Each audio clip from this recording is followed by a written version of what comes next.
Q&A is that I'm using Kevin's phone. Okay, how have you seen the Holy Spirit at work through you, or work through you? How have you seen the Holy Spirit work through you? How does the Holy Spirit work through you? It varies from person to person. It's not going to look the same for everyone. So sometimes the Holy Spirit is, like we talk in our staff meetings a lot about if the Holy Spirit puts someone on your mind to pray for.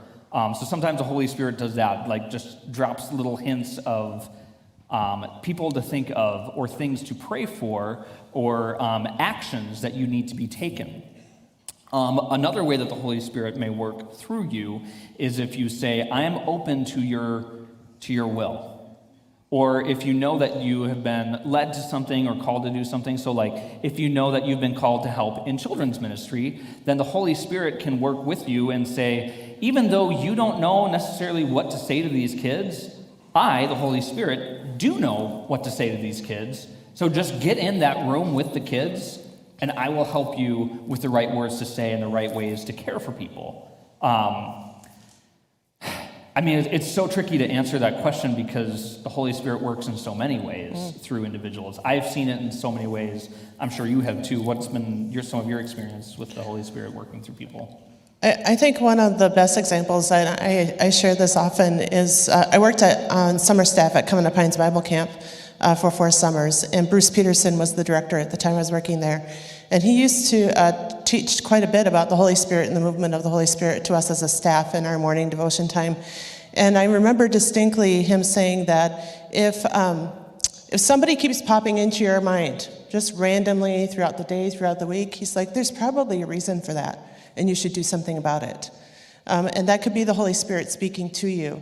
And I was like, oh, this is interesting, right? Like it was sort of a new concept to me. And so I sort of tucked it away. But then I had a day, actually a couple of days, where my brother kept popping into my mind, my older brother. And I thought, well, Bruce says I'm supposed to do something about this. So I randomly sent him a card. He lived in North Carolina at the time. So McGregor to North Carolina, a good 2 days by mail. Today might take 3 or 4 days, but back in the day when mail service was a little quicker, I sent the card. And I remember him calling me on the camp line, because there were no cell phones, getting a hold of me. Somebody had to run and find me, and I thought something was wrong. And he just said, you have no idea what your card did for me. I was having the worst day, and I walked out to the mailbox, and here's this card from you. And I was riveted, because I thought, okay, the Holy Spirit prompted me to send you that card 2 days ago, knowing you would need it today. Like, that's the kind of stuff that the Holy Spirit does if we're slowing down and attentive to how the Spirit's at work and listening. A lot of times we chalk it up to a conscience, or we second guess and we think it's something we're creating in our heads.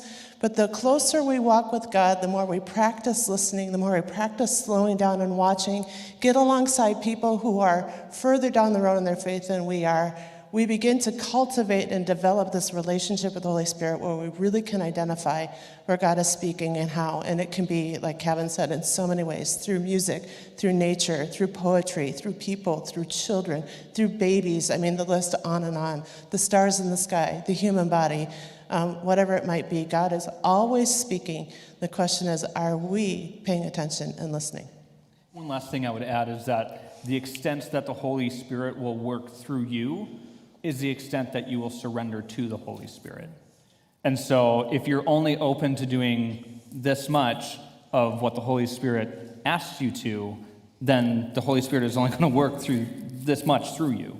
An example of that in my own life that I think of is that when I got my call to ministry, I was working in a job where I was making a decent amount of money. And so at the time, it made no sense for me to do that, to go into ministry, because it was like, okay, spend a lot of money to go to school, to qualify myself, to make less money than I'm making now. Cool, great idea, right? Sometimes the Holy Spirit's calling doesn't make sense in the terms of the world. That's where we get to that verse I mentioned about God's foolishness being greater than our wisdom. Things can seem really strange and maybe